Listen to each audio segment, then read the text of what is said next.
I'm joined down here at the beautiful civic offices in Clondalkin with Councillor Eoin O'Broin, who represents Sinn Féin on South Dublin County Council. Owen, Falta, and welcome to CouncilMatters. And you're very welcome to Clondalkin Civic Centre. Yes.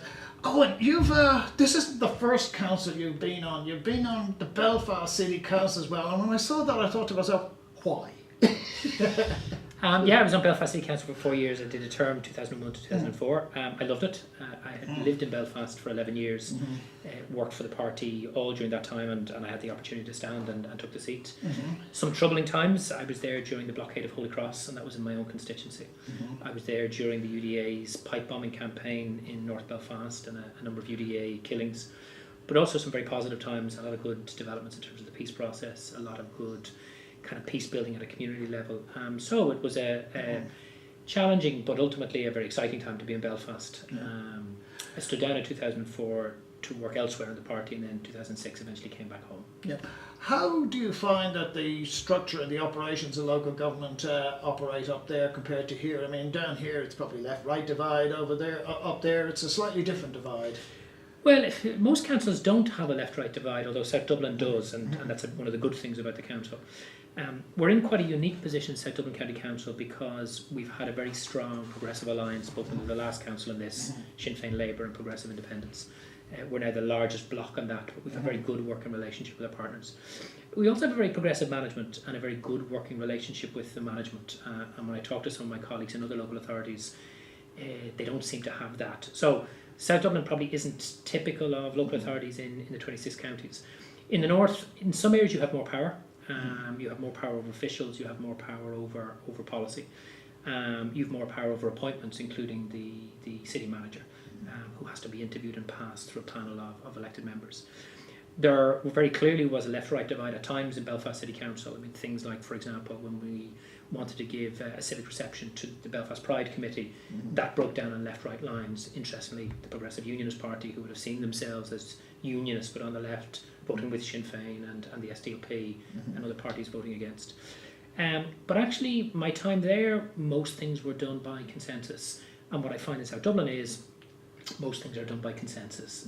So whatever you read in the papers, when you get down to the committees and you get down to the actual business, most people are there to try and do the best for the constituents they represent.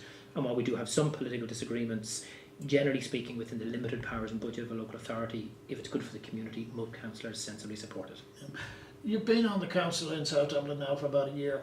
What are the emerging, or what are the issues that are coming up again and again, in your in-tray? Well, first of all, we have a relatively healthy position in the council in the sense that both this year and last year our budgetary position was a little bit improved, so we have a little bit extra money to spend, which is always a good thing. Big ticket items are housing, and not just council housing. We have a huge housing crisis in the county, as do most of the big urban centres. We built no council houses last year. We'll probably start building 15 this year, but we won't tenant them. And we have 8,500 families on our waiting list. Government funding, both under Fianna Fail and then Fine Gael and Labour, has ground to an absolute halt. And despite all Alan Kelly's promises, we still don't know how much money we're getting for this year. So housing is the number one item. And the problem is when you can't provide social housing, that forces people into private rental, that pushes up the cost of private rental, that creates all sorts of difficulties there. And of course, given the increasing rate of evictions, both of buy-to-let and residential properties, that's increasing the stress. So that's probably the big ticket item. Community service is a big issue, and that includes everything from our parks to our community centres to our sports facilities. We've managed to just hang in there in the last few years in terms of funding, but there's a growing demand, and there's a growing demand that we need to find a way to feed. So again, there are some concerns. Central government has introduced a new way of funding some of the community development programmes, I think called the Social Inclusion Community Activation Programme, and it's terrible. Rather than grant aid, it's tendered, it's creating all sorts of divisions within the community sector, and unfortunately the council is left up picking up the pieces of that. Again, I think we're doing okay, but it could be designed much better at central government level. And then there's all the regular stuff like, street lighting, tree pruning, maintenance of the roads, stuff that might not get the statewide media, but that's what people pay their taxes for, and they're big issues for people on the ground. Yeah. On a local level, and I appreciate that there is a limited amount that councils can do. I was talking to one of your council colleagues earlier, and I asked, is the housing issue being exacerbated by the employment or the unemployment issue. In many respects, the old the rising tide's going to lift all boats. Well, we haven't found that this time around at all. How significant is employment as an issue and real disposable income to deal with real problems? Huge issue, and it's a huge issue affecting rental tenants, mortgage holders and council tenants.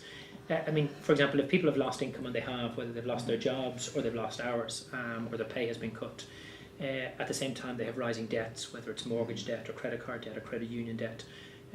Consumer prices are rising, so the cost of living is higher than it was before. And all of that puts huge strain. So we find, for example, a very significant number of buy-to-let landlords are having their properties repossessed, affecting tenants who've been living in those properties. And that's because the landlord's income is reduced. Likewise, we're finding an increasing number of mortgage holders having their properties repossessed. Again, income is a big issue. And while there have been some very high-profile job announcements in the constituency, we're not seeing the impact of those jobs in terms of people actually working. So there are large parts of Clondalkin and Lucan where the unemployment rate would be twice the state average. There are some parts of North Clondalkin and Bonogue where it would be 3 or 4 times the state average. And where people are getting work, generally we're finding that it's low paid, it's very precarious, and it's not going to provide them with an adequate income to meet their needs. Higher percentage of single parent families, higher percentage of families on the family income supplement, again working families in poverty. So while everybody's watching the news about this so-called recovery, they're not feeling it, certainly in this constituency. And of course that's making people quite angry, because for every time the government tells them things are getting better, they're putting their hand in the pocket and realising, well, things aren't getting better where they're living. And that feeds a kind of sense of unfairness in this recovery that the government is talking about. Would it have been easier to deal with some of these problems, like housing, like employment, had we have managed to get the directly elected Lord Mayor and perhaps some more integrated approaches from the different councils? Because at the moment it seems to me we've got quite a bit of duplication with all the inefficiencies that go with that. Just a thought.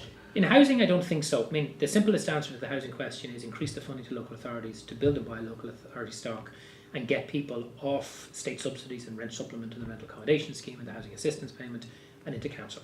That not only meets their housing needs, and by the way also creates much needed jobs for local people, but what it also does is it frees up rental properties, brings the prices of those rental properties back to manageable levels for those people who are working and are looking to rent. It also makes more properties available for the purchase market, and again it helps dampen down prices for the first time buyers. So actually there is nothing needed in terms of reform of the delivery of local authority housing in terms of the provision of the units. We do need reform in terms of the management and maintenance of those units and those kinds of issues. The problem is the lack of funding. On the job front, the problem is the local authorities have virtually no meaningful role in economic development. And certainly I think if you did have a directly elected mayor with adequate powers, there could be a valuable role to be played in terms of kind of fast tracking economic development. Obviously what we need to make sure in the county is that Dublin City doesn't get all of the benefits of that because it's the high profile centre, and the benefits of any economic development would be evenly spread, because again there would be a feeling west of the M50 that there are higher levels of long-term unemployment, entrenched employment, and it's because the city gets more attention than the county. I'm not saying that's necessarily true, but if there were to be a city and county-wide administration, it would need to be for the city and the county and not just the Dublin urban centre itself. Okay. I want to move on because we're not that far away from what I'm calling G16, which is the general election. It's been recently announced that you're going to contest the general election for Dublin Midwest, if I'm correct. Looking at that particular issue, are you in essence saying that the problems that you're seeing really need to be addressed at national level? There are two issues. So first of all, absolutely we need a fundamental change in policy in central government. Because the policies pursued by Fine Gael and Fianna Fail, Fine Gael and Labour are broadly the same as those of Fianna Fail. So if you take housing, both have slashed funding for social housing. Fianna Fail and Labour cut by 25% since they took office. Previously it was cut by up to 50%. If you look at investment, for example, in economic development, neither government adequately supported the small and medium-sized enterprise sector. So if you look around Clondalkin, for example, you'll see a lot of vacant units. If you go in and you talk to small and medium-sized employers, who are the biggest employer in the constituency, they're telling you they're not getting adequate support in terms of reducing rents or reducing utilities or helping them to develop their business. So first of all, we need those changes. We do also need reform of local government. My view would be I'd like to see the existing local authorities get more powers. and I'd like to see a devolved administration for the city and county with a directly elected mayor get more powers. So I wouldn't like to see powers sucked away from your local authorities into a directly elected mayor. I'd like to see more powers devolved downwards. There's simply no reason why South Dublin County Council wouldn't continue to look after parks, minor roads, social housing provision, community sector provision. And a Dublin region with a directly elected mayor would deal with some of the more strategic issues. So it might deal with strategic planning, it might deal with an overarching housing strategy, it would deal with clearly major road networks, it would deal with economic development and tourism. So I think we need those reforms to enable local government to do the things it should really be doing, and it would be doing if you were in any other European, continental European country. So local government reform, yes, regional government reform, but a radically different change in direction of central government. Okay. You're on record of saying you thought that the next election was possibly going to be a bit too early for Sinn Féin. Have you revised that view in the light of what we've seen, particularly in the council elections? Well, first of all, I've never said that I thought it would be too early for Sinn Féin. What I was saying last year was we needed to use the time we had wisely so that we were prepared for government. It's a little bit like Jim Gavin at the start of the Football League. Yeah. When you start your first game, O'Broin Cup, you're not ready to fight the championship. But if you use O'Byrne in the league properly, come June and July, you're fighting fit. And that's what I was saying last year. Okay. We've been doing huge work in terms of policy development, manifesto development, building the organisation locally in this constituency and elsewhere, selecting good quality candidates. I'm absolutely convinced come the general election, and I think it's more likely to be early next year than later this year, we will be fighting fit and ready, and we will be fighting to lead a government. Now, obviously we have to convince the electorate to put their trust in us, we have to get the votes. If we don't get the votes, obviously we'll continue to do what we're doing to lead the next available government.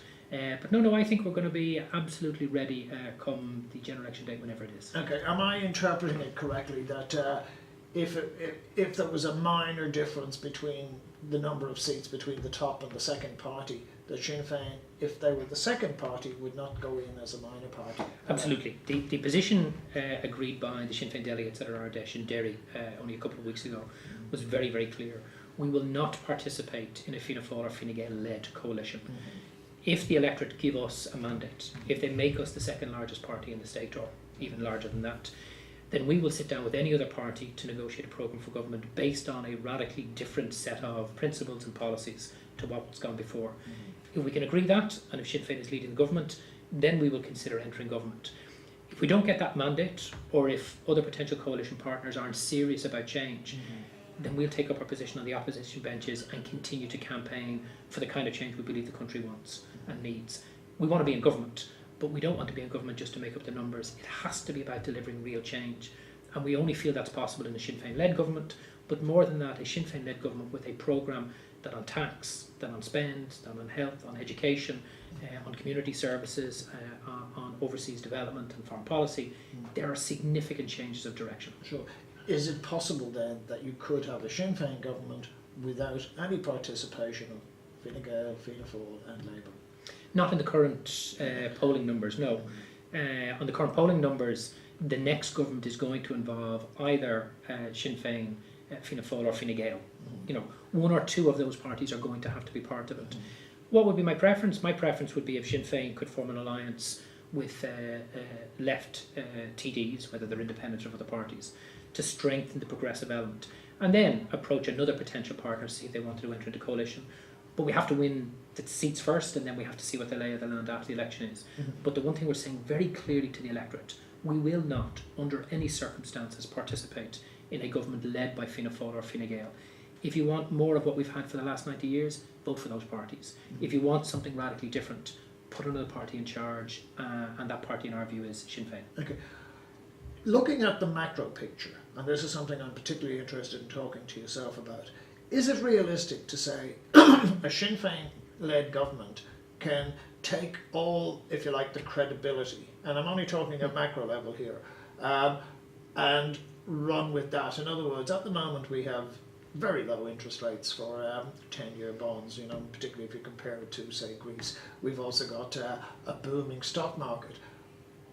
How do you feel that these would be perceived elsewhere? Do you think you could still expect to raise the funds to fund the programmes without some negativity and without that being pumped up significantly, like the Greeks have had? Yeah. Sure.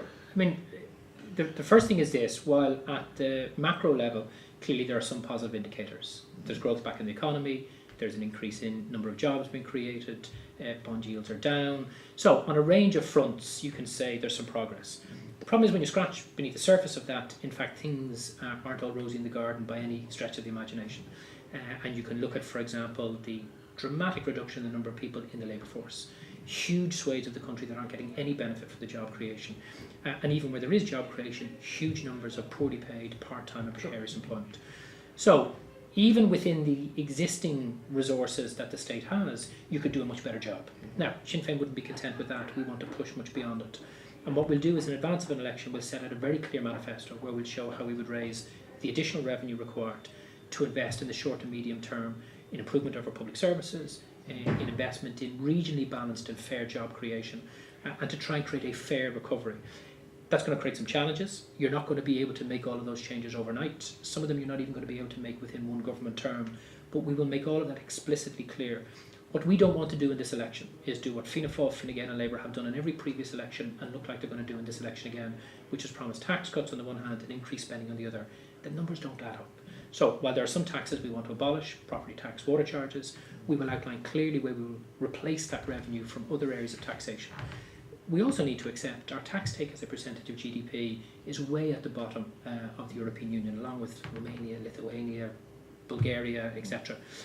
Now, we're not proposing any additional taxes on low and middle income earners, but there is significant scope elsewhere in the tax system to modestly increase the tax take year on year and use those funds to invest in job creation and improve public service provision. Those would then have additional benefits because it would reduce social welfare expenditure, increase tax revenue, and that would then give you more tax revenue to invest in further rounds of improvements in job creation services. We do not need to look at use of external sources, European Investment Bank, there could be much more investment at that end. We also need to look at the Housing Finance Agency here and its access to low interest government backed loans for local authorities to build houses.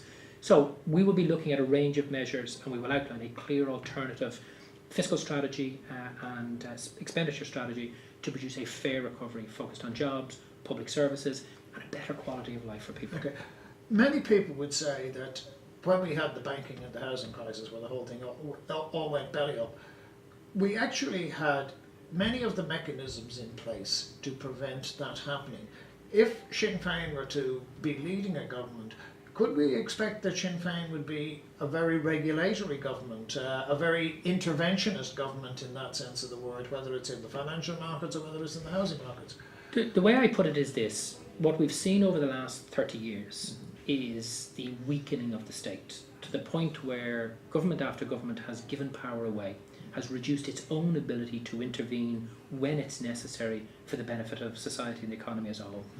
What we want to see is a reversal of that trend. We want to see what I would call a courageous state that recognises the state has a really important role to play.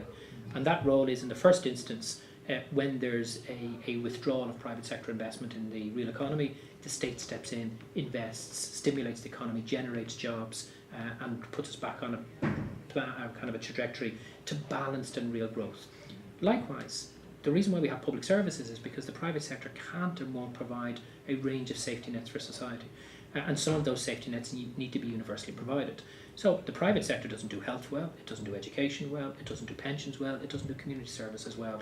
You know, that's why those things need to be provided by a courageous state.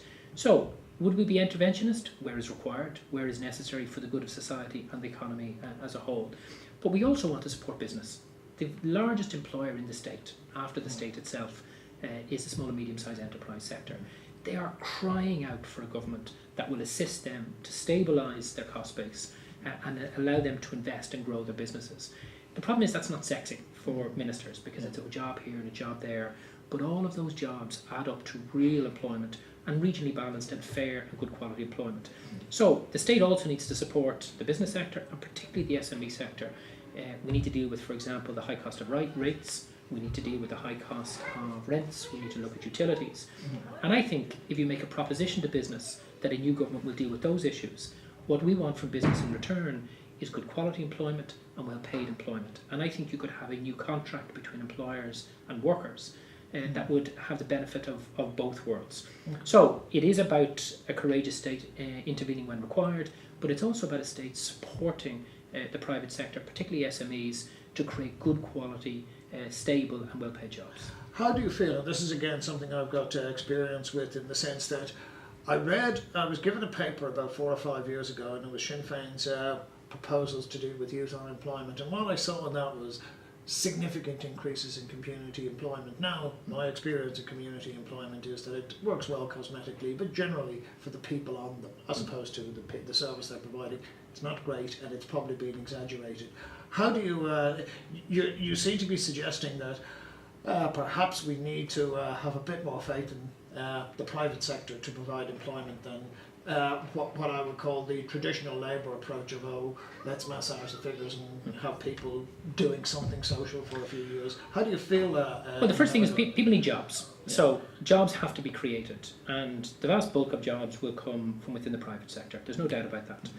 But the state also has a role to play. Now, community employment schemes are a labour activation programme. Mm-hmm. And generally speaking, they're programmes that are for people who are very far away from the labour market. And therefore, how you assess them depends on what you expect from them. Mm-hmm. I think community employment at its best is a very good scheme. The difficulty is it has been continually underfunded and under-resourced. So I'd like to see community employment strengthened, not just in terms of the amount of money paid, but the training element of it and the support element of it. Also, community employment schemes provide vital services in communities where if they were gone, those communities would suffer considerably. So there is a strong role for community employment. There's also a strong role for public sector employment. We do not have a large public sector. We're below the EU and OECD average. We're somewhere in the region of 15% of the labour force before we had the redundancies through Croke Park and Haddington Road. So there's also an argument to say, for example, our local authority is crying out for additional staff in a range of areas. So we do need to have support for the private sector to increase the jobs available. We do need better quality labour activation, internships and community employment. And we do need to look at how we grow the public sector to deliver the frontline services that are required. Mm-hmm. I mean, if you take nurses, for example, we spend millions of euros every year subsidising the training of some of the best quality nurses in our universities here. And then they have to go abroad and work because that's the only place they can get jobs. It would be much better if they had the opportunity to work here. And that's about increasing investment in the health system. The same is true of education, the same is true of community sector in terms of real employment. Yeah. So I think it's about identifying those areas, and I suppose one of the myths that Fianna Fail, Fine Gael and Labour have perpetuated is that the government doesn't create jobs. First of all, the government is a large employer. The government can create jobs, but it can also actively support private sector job creators or third sector job creators in a variety of ways, and we need to see much more of that. Yeah. You mentioned education. I'm very interested to hear your view on this one. Not being rude to many of the people on the radical left, but it's almost like to be successful on the radical left, you've had to have an expensive private school education. Now, I'm not going to knock yours because you went to Blackrock, but in essence, the sad reality in Ireland is that often success and private education go hand in hand. Isn't that true? And how do we do? Is that a cultural issue or is that a structural issue? Well, first of all, it's not true. And if you look at that may be the case. But if you look at Sinn Féin, for example, and if you look at the range of TDs that we have, you know, Pierce Doherty has no real third level qualifications. He started a course after leaving school and didn't complete it. Martin McGuinness, the Deputy First Minister, has no formal education at all, nor has Jerry, nor have a lot of the party's team.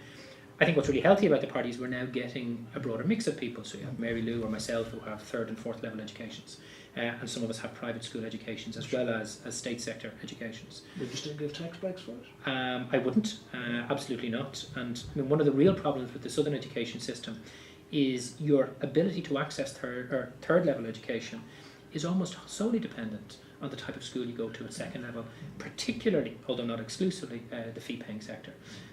That's not right. Every child should have a realistic chance of getting into the third level educational establishment of their choice to pursue the career that they're able for. And the idea that somehow your access to third level education should be determined by your family's bank balance and your access to private school and private grinds is deeply unfair. And that's one of the reasons why if you look at some of our schools, you can have huge numbers of 15-year-olds unable to read or write. And yet if you look at other schools, their attainment levels are off the chart in terms of not only Irish but European standards. So again, that's my point. the private sector can't provide universal education of a high quality. It can only provide piecemeal education and contribute to educational inequality. People want to send their kids to private schools, that's fine, but the state should not be subsidising that. It should be investing in good quality state education, which is accessible to all. If people choose to opt out of it, that's their own business. And I think if you had that kind of a system, you would see a much broader range of educational background and social background achieving at all levels in Irish society.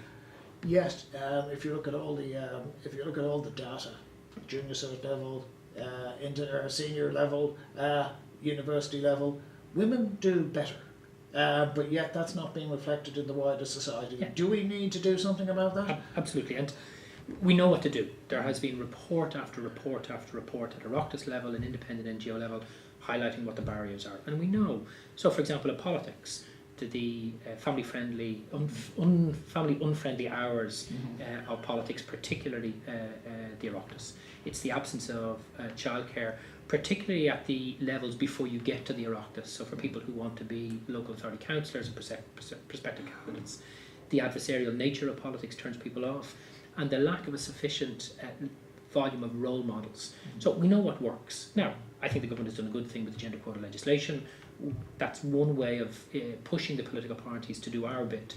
But there are structural obstacles to women participating at senior levels in politics, in business, and elsewhere, and those need to be designed out of, whether it's the business system or the political system. Other countries have done it. I mean, the French local government elections or their department elections there, it's a straight 50-50. There will have to be, for the first time in French history, an equal number of men and women elected. But you need to also recognise those barriers to women's participation, childcare being a huge one, also need to be addressed. And it's no accident we have one of the lowest levels of women participation in local government, and we have one of the most expensive forms of childcare in the European Union. Those two things go hand in hand, unfortunately.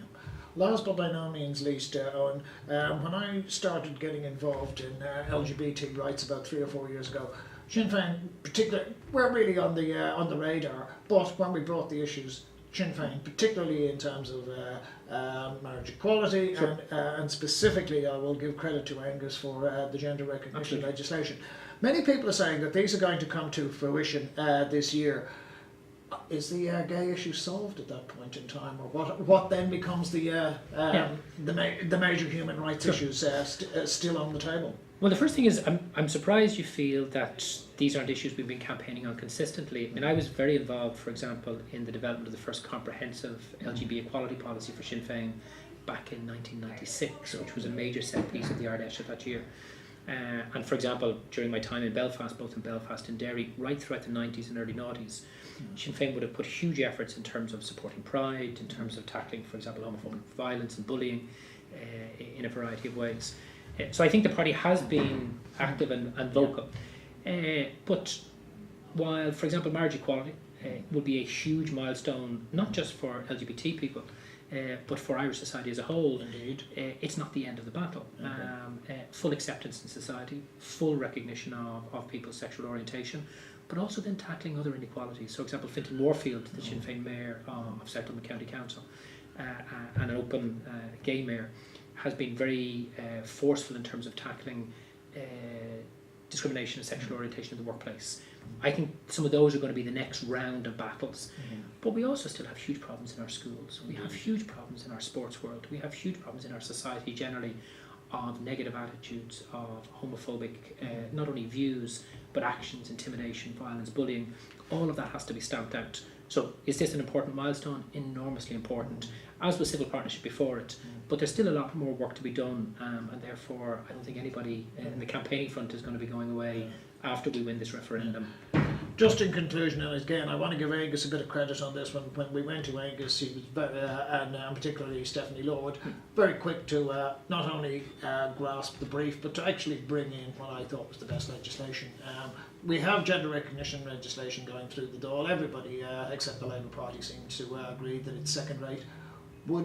Is there a possibility of reintroducing what we would consider the first rate one that Angus tried to introduce? Absolutely. I mean, the first thing is the battle for the amendments to that legislation to bring it up to scratch is still ongoing. Yeah. So I wouldn't give up the ghost on that yet. But clearly, if that legislation is inadequate, a future government that is in favour of equality is going to have to tackle that issue. And I think one of the reasons why Angus's office has dealt so well with it is because at the very core of Sinn Féin's political philosophy is equality. Okay. Social, economic, political and cultural, and that runs across all of those issues. So if full equality isn't delivered in this government, we're going to have to come back to those battles in the next government. The one thing I'll say is a new government, a Sinn Féin-led government, can't fix everything overnight. But what we will do is set out clearly what we could achieve in year one, what we could achieve in the first term, and what could be done after that. And I think when people see the detail of what we're proposing, they'll realise that actually maybe this time around real change is on offer in the general election, and that will give people a real sense of hope that things can be done differently to the failed policies of Fianna Fail, Fine Gael and Labour in the past. Well, we live in interesting times, Eoin O'Broin, so thank you for your Thank you time very today. Cheers, mate.